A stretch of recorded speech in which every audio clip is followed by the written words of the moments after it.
Well, I ventured out to the backyard to see how things looked. My little barbecue was buried.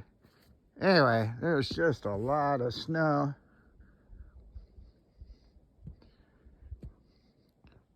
Up past the bottom of the door, and that my well house sits up high.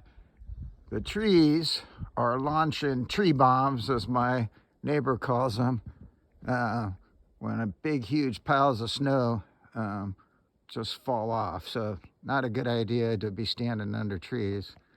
And as you can see, there's still a lot of heavy snow on some of them anyway.